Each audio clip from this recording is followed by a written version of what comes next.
Okay, so now we're going to do this knob cylinder. Okay, key is going to be, these are always a royal pain in the butt. I freaking despise dealing with these. This was one of the most irritating designs I think I've ever seen. There's a spring that goes up in here, and I've got to capture that spring with this tool and collapse it. See that? Okay, so I've got this tool, and what I'm doing is I'm basically pushing this cap down, and it'll make more sense when it comes all the way out here. Okay, so we've got that spring. So what I'm doing is I'm basically reaching up in there, and I'm pulling this thing down like that, because the spring is caught up in this little spot up in here, and it won't allow it to come out. Now this little cylinder has given more people and more locksmiths more trouble than almost any other cylinder on the planet, except for the Quickset Smart Key, in my opinion. So the first thing that we're going to do is, much like our other lock, we're going to start off with a clip. Okay, and these residential locks are infested everywhere. These things are all over the place. You will run into them. Not a matter of if, a matter of when. Okay, so we take that back clip off, just like so. I like to put my parts in order as I take them off. Then we're going to need to shim this little fella. So I need a key blank, and I know it's going to be chocked full of spool and mushroom pins, so I'm going to have to be extremely careful of that. And that shim's already, this is what happens to a shim when you try and shim spool pins, you get that little notch in there. That's really bad. That's not going to help us out at all. Okay, so we'll try and shove this thing in there. And try and straighten it out just a little bit.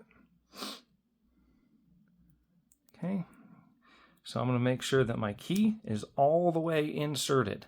Okay, all the way inserted, because we can only shim on the downstroke. If you remember, we need that shear line to shim only on the downstroke, because we have spool pins or pins that look like this.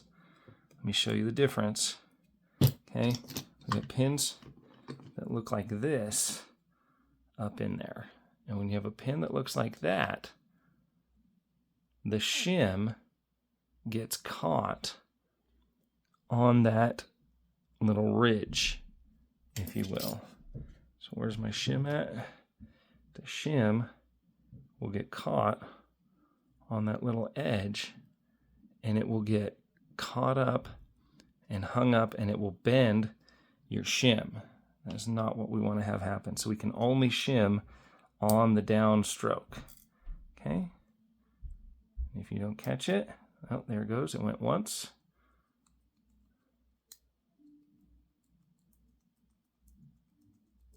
Did not get that second one, so I'm going to have to do my reset where I come back just the tiniest amount, reinsert the key, and then adjust my pressure and adjust my technique. There it goes. Okay, so we got two. Okay. Too much pressure, and you hold the pin in the pin stack. 1, 2, that might have been even 3. Too much pressure, and you hold the pin in the pin stack, and you don't allow the spring to do its job. Too little pressure, and you can't overcome it. So there we have it. It is now in the picked position. And we can now take this out. Now, especially with this lock, because of this egg-shaped tailpiece here, I highly, highly recommend you just leave the shim right in place.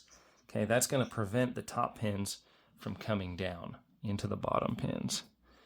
So we can go just like this, and I'll show you how to do it without the shim when we come back. But it's basically turning it over to that 90-degree period. And then here, now we can actually rekey this to something we actually have keys to. You can only rekey it to a 5-pin key. So keep that in mind as well. So I'm going to just take this. We're going to make sure that it's different. Okay, plenty different. And I'm going to open up my pin kit. And I'm going to dump all these. Are any of these the same? No, nothing is the same. Everything needs to come out of there. Go into that. And then we're going to take a look right here. And we're going to see what it says. 27464. So 2...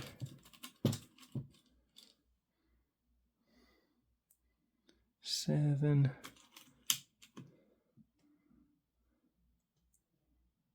4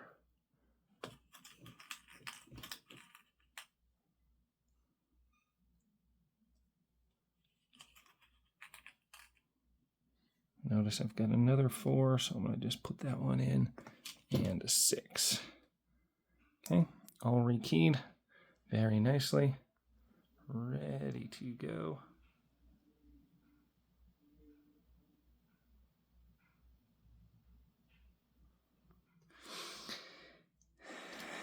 Now, if we don't have our protective shim in there, which I highly recommend you leave in there, you're going to have to make 1000% sure you can see how that egg shape is differently shaped from the actual follower itself.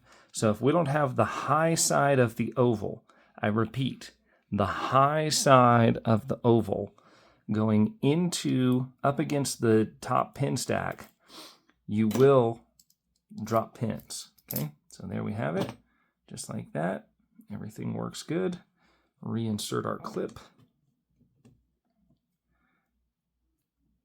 just like so. And now that cylinder has been totally and completely rekeyed and is now ready to rock and roll. Big, huge tip for this: push down, like so, on the spring cap. Look inside and find out where the gap is, so you can see that little gap right up in there. Okay, I'm going to push in, and I'm going to push him all the way in, and I'm going to catch him with my other finger. Okay, this is very important. Otherwise, it'll tend to tip and drop down in if you don't do this little trick. And then you'll be fishing that cylinder around for the rest of the day. And then quickly also insert the key so that it can no longer fall back out of its housing. Okay, this is all extremely important. I've had to chase one of these cylinders around for hours before.